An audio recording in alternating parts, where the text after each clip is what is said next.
So a similar idea for pronouns, where someone tells you their pronouns, you use them just as like a basic courtesy and basic human decency. And it might take time to get to the point where you feel comfortable using them and transitioning, but making that active effort to try is really the most important part, so that people can see that you're putting this effort in, that it's something that matters to you and that you care about as well, even though it's not directly affecting you.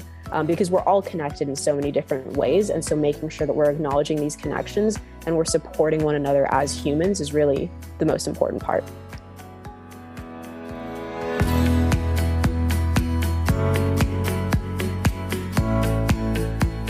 Hello, everyone. I'm Denise. Welcome to Bite Your Tongue, the podcast. Thanks for joining us as we speak with experts, authors, parents, and even young adults to explore the transition from parenting our young children to building healthy relationships with our now adults. Hopefully, we'll grow together, learn about ourselves, our young adults, and of course, when to bite our tongues. We are so happy you're with us, so let's get started. Hello, everyone, and welcome to another episode of Bite Your Tongue, the podcast. You asked for it, and we're on it. This is another episode that answers listeners' questions. About a year ago, we had one of our most emotional episodes about understanding LGBTQ+, with Levi Teachey, president of PFLAG Denver, and Stacy Shigaway, a parent of a pansexual daughter. If you haven't had a chance to listen to that episode, I'd really encourage you to do so. Even since that episode dropped, things have changed. And also, I can't seem to keep my pronouns and language straight for this ever-changing community. I want to do a better job, and it seems like our listeners do too. As they've requested, we do another quick episode on this topic. So we decided to do a quick refresher course on understanding the LGBTQ pronouns and language. I was in LA recently visiting my daughter, and I took a walk with a friend. And a young 20-something person joined us who identified as non-binary using the pronoun they. Even in saying this sentence, I wanted to say she used the pronoun they. I was tripping over my tongue the entire walk. And finally, at the end, I asked they if they might join me on the podcast. They agreed, and here we are. So welcome to Bite Your Tongue. And I'm going to apologize in advance if I mess up my language from the start. But today we are welcoming. She's a 20-something non-binary person heading to law school in the fall with a hope of studying environmental justice law. I was so impressed talking to them on our walk, and I hope you will be too. So let's get started. So welcome. I'm glad you're with us. Thank you so much. Thank you for having me. Really excited to have this conversation. Yeah, it should be interesting. Anyway, first, when I interviewed Levi and Stacy, we used the phrase LGBTQ+. Now I keep seeing LGBTQIA. What's the difference? Which is more appropriate? Does it matter? I mean, the less things that matter, tell us that, okay? Because we have a lot to focus on. Yeah, definitely. No, that's a great question. And I feel like I should start by just saying, all my answers to these questions are going to be some of the knowledge that kind of I've received and my understanding of the terms and definitions, but those evolve and those change, and people have different relationships to their identities and to these terms. So I just kind of want to preface everything with that. So these aren't inherent facts, just my understandings of the terms. We get that completely. Perfect. Absolutely. But I just loved you on the walk, and I know you're going to give us a lot of great information. We'll take it or leave it. Yeah, perfect. So with those terms, LGBTQ plus versus LGBTQIA. So I personally use LGBTQ plus or LGBTQIA plus. Mainly because I find that plus to be a little bit more inclusive of identities that aren't fully captured when you just say LGBTQ, or even when you just say LGBTQIA. The community is much broader than those terms and encompass a wide range of identities. And so when you add the plus, you're just acknowledging that there are unnamed identities that fall under these terms and under this community generally. So if I'm trying to be the most inclusive, I just add the plus to the end to indicate that. Can you tell me what the IA stands for? Yeah, so the I stands for intersex. And so for intersex, that basically means an individual who falls outside of that male female binary that we usually discuss sex as. And then the A is to describe people who are asexual or aromantic, which basically means that they don't experience sexual attraction in terms of asexual. And for aromantic, they don't experience romantic attraction, or they experience those in very limited ways or in limited circumstances. Okay, so that gets me to try to figure out then,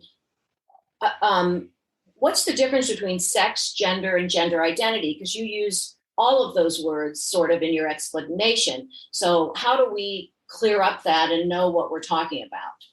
Yeah, definitely. And so sometimes these terms do get used interchangeably, or sometimes they get conflated with one another. But generally, so sex is, and all of these terms are also contested, and so there isn't, they're terms that we've made up to describe in the best way that we can some of these different identities, but they don't do a perfect job. So for sex, it's seen as the kind of biological markers. So this might mean that someone who is born with XX chromosomes is typically assigned female at birth. Someone with XY chromosomes is typically assigned male at birth. So that has to do with the chromosomes and reproductive organs you're typically born with. But then people fall outside of that. Okay, so if I say I'm lesbian or queer, that's not my gender, that's my sexual orientation? If you say that one more time. If I say I'm lesbian or I'm queer or however, I mean, I want to know what the terms are that would be is that my sexual orientation? Yeah, so if you say you're a lesbian, then that's your sexual orientation. If you say you're queer, that could capture either your sexual orientation or it could capture your gender. Okay, and how about non-binary? Is that gender, not sexual? For non-binary, that's your gender. That's gender. Okay, so it's just very confusing. Before we get onto pronouns, I want to tell you something that happened to me yesterday. I want you to be honest with me.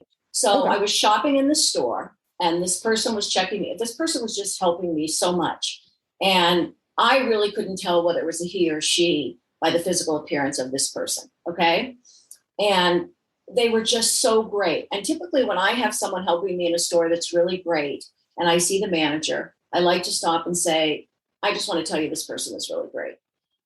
And I really struggled with how to say, he's really great, she's really great. I didn't know what to do. So I said, this person that was helping me was really great. And then I wanted to go on to say, he did this or that. And my tongue got all blah, blah.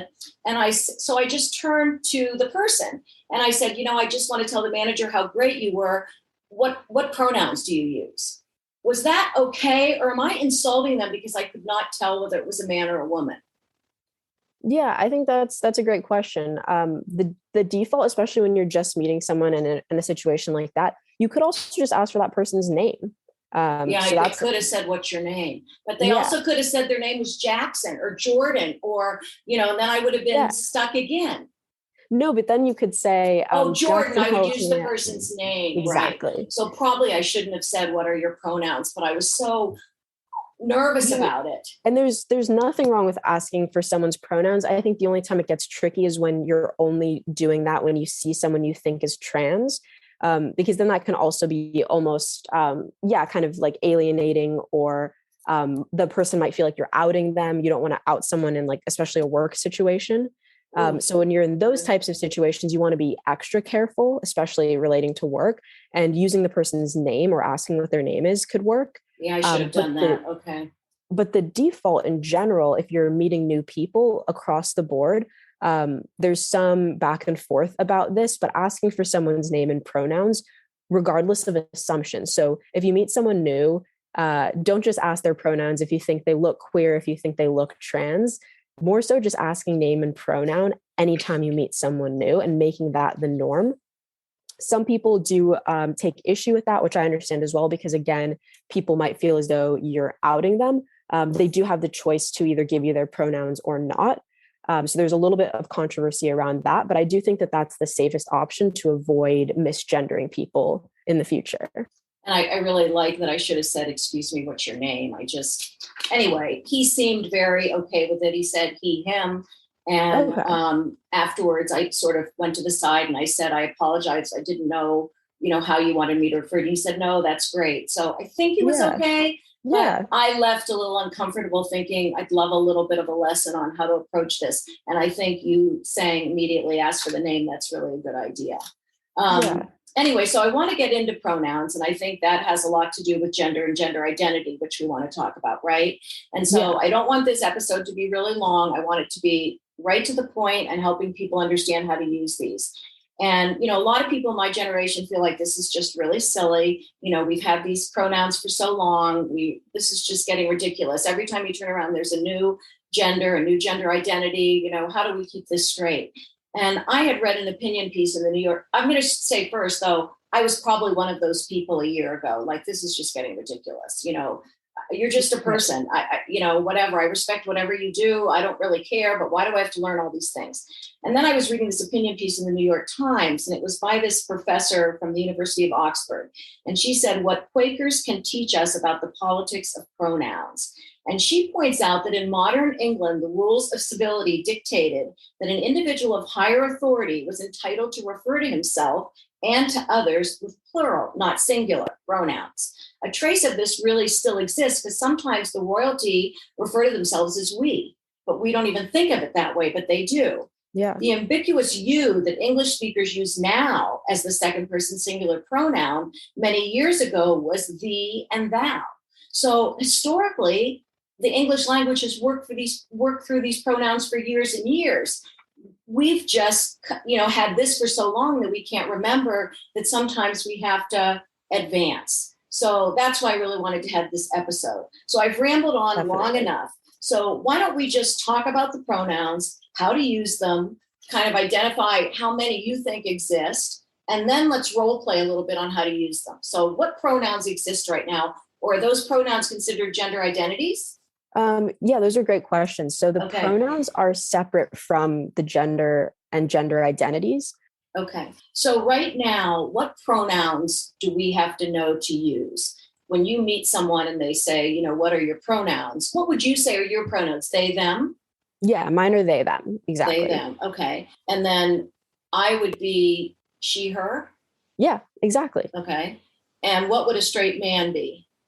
A straight man could be he, him, but some people actually use multiple pronouns. So a straight man could also be he, him, and they, them. So saying straight is just talking about someone's sexual orientation, but doesn't necessarily indicate anything about their gender. And so even saying man, some men do identify with multiple genders. So they might use he and they might use they. Okay, so if someone uses he, him, what is that saying their gender is? That's not gender. That's just your pronouns. But that doesn't tell you so much gender. Yeah. Okay. All right. So tell me, as a, these 60-plus-year-old people listening to this podcast, what you think it's important we know right now. Yeah, I think, and how to use it. Definitely. I think the most important thing to kind of take away from all of this is just to think of how you would want to be treated in the world, how you would want to be acknowledged in the world, how you would want to be received in this world. But even when you think about, when you meet someone new, you ask that person what their name is. And if they said, oh, my name is Blake, you wouldn't say, oh, you look more like a Doug to me, I'm going to call you Doug. You would be like, okay, your name is Blake, I'm going to call you Blake now. So a similar idea for pronouns, where someone tells you their pronouns, you use them just as like a basic courtesy and basic human decency. And it might take time to get to the point where you feel comfortable using them and transitioning, but making that active effort to try is really the most important part, so that people can see that you're putting this effort in, that it's something that matters to you and that you care about as well, even though it's not directly affecting you. Because we're all connected in so many different ways. And so making sure that we're acknowledging these connections and we're supporting one another as humans is really the most important part. So tell me, if someone's pronouns were he, him, they, them, what would I use when I was talking about that person? Any of those?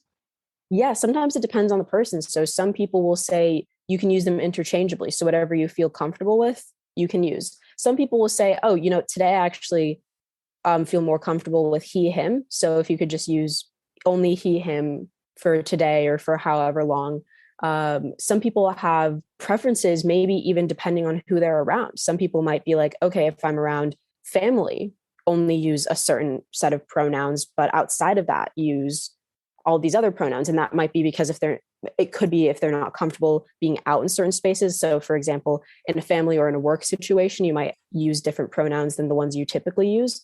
So all of these are questions you'd have to ask the individual person because everyone's going to have different answers to them. And would you say your generation is pretty good with all this and easily adapts? Or is your generation also struggling to keep up with everything and use it properly? I think there are definitely people in my generation who also struggle with this. I think it's easy to kind of find oneself in a bubble of just people who do know all of this information and who are pretty good about pronouns and using them correctly. But the kind of larger general public, I think, is still grappling with this and trying to figure out how to use pronouns correctly, even within my generation. I think that we're moving in the right direction. I think larger numbers of people are using them more accurately and are making a more active effort than previous generations have. But I think there's definitely still work that needs to be done and understanding, and people need to understand the kind of significance and importance, like the conversation we're having right now. Mm-hmm. But for the most part, I think work can and should be done. But I am seeing, active effort. And so what other pronouns do we have? We have he, him, she, her, they, them. Are there any others? Yeah, there are actually a lot of others. I would just say that the next most common one is Zer. That's probably the second most common, and that is sometimes actually spelled two ways. So either as with a ZE or with an XE. Mm-hmm. And I would say that's the most common. The Zer, is that also, I've heard that that's also non-binary. Yeah. So some non-binary people will use Zer as well. Okay, what makes you decide whether you're they, them, or Zer? Just a personal preference or choice. It kind of just depends on the individual, which one stands out to them more. I know for some people, again, not for everyone, but some people like the fact that Zer is its distinct own category and set of pronouns. Some people also use both Z and they, but depending on how that person feels about wanting kind of a separate set of pronouns, that person might use Zer instead.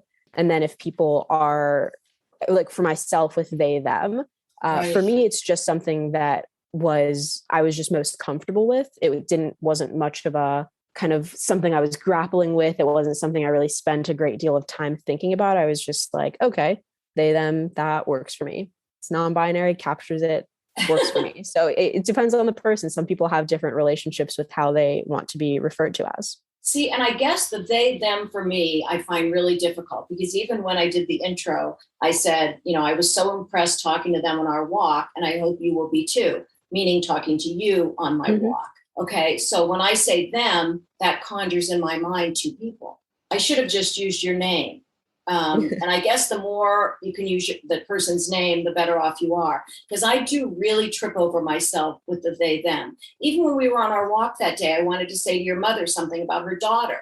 But how would I refer to her daughter? Mm-hmm. Yeah. And so I think with they, them, even what the conversation you were talking about with the article that was talking about the different uses of like the universal use and these and all of that, even with they, them, even earlier, I don't even think you caught yourself when you were talking about the person at the store. You did say they at one point when you were saying, oh yeah, and I didn't know what to call them. You said they, and you didn't even catch it. Yeah. Right. Okay.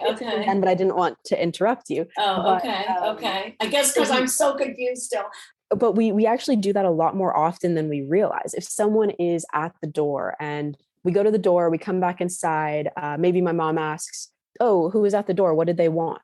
Yeah, what did they want? But that's we're using the they to capture an identity. Like if we don't know the person's gender, we use they actually all the time. So people sometimes get stuck in this idea of, oh yeah, this is supposed to capture multiple people, when in reality, that's not how we use they a lot of the time. And so kind of extending that knowledge and understanding to these moments and realizing, first of all, language does shift. So even if we weren't using they in that way, like you said, it's perfectly normal and acceptable and a part of society for our words and languages to evolve.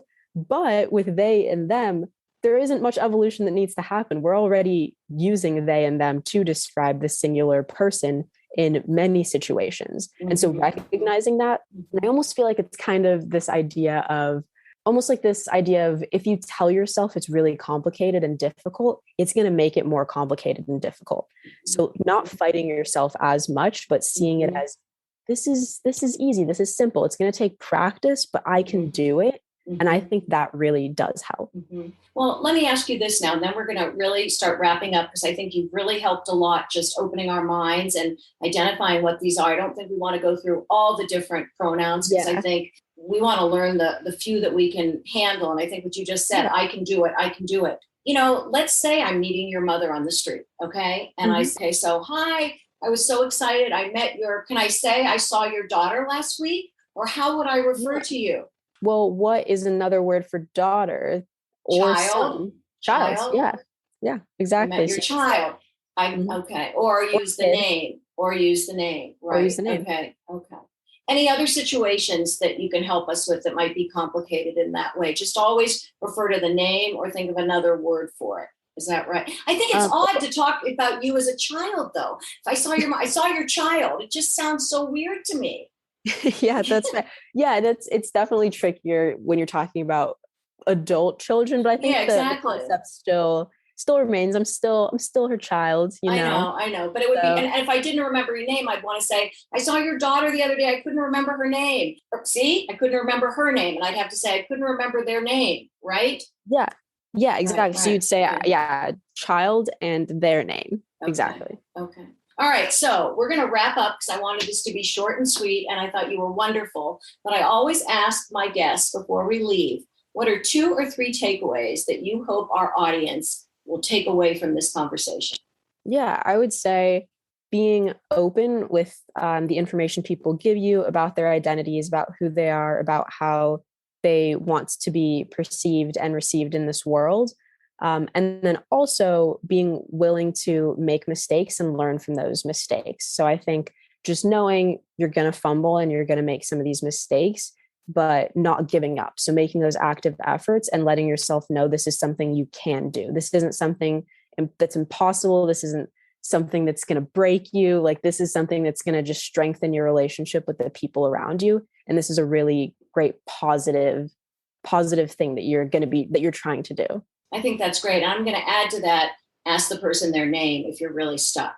That's a big thing I learned today. Well, I think those are terrific. It was great chatting with you. And are you off to law school in the fall? I am. Yeah, I'm still deciding where. So I'm still deciding, but I will be attending somewhere in the fall.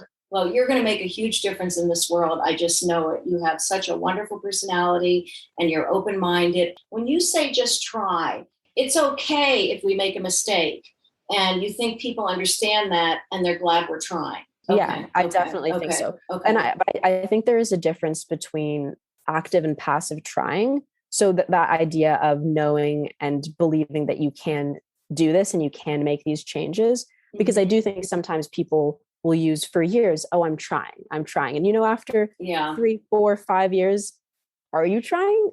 So actively trying. Right. So not just the promise, but the action. Yeah, I get it. You can say, I'm trying, but I just can't do it today, or something like that. Right. No, that makes perfect sense. All right. I'm going to say thank you again for joining me. Good luck to you, and keep in touch. Okay. Yes, I hope we can take another walk in LA soon. Yes, I hope so too. Thank you again for having me. This has been great. Take care. Bye-bye. Bye. Thank you so much to our young guest who joined us today. I know it took a lot of guts. Thank you for helping us through this ever-changing world of pronouns, genders, and identities. I think what I learned is we all have to try, and as complicated as it might be, if we just remember he, him, she, her, and they, them, we've come a long way. I actually felt very uncomfortable doing this episode, and I'm sure I sounded very foolish in some places. I apologize truly if I offended anyone.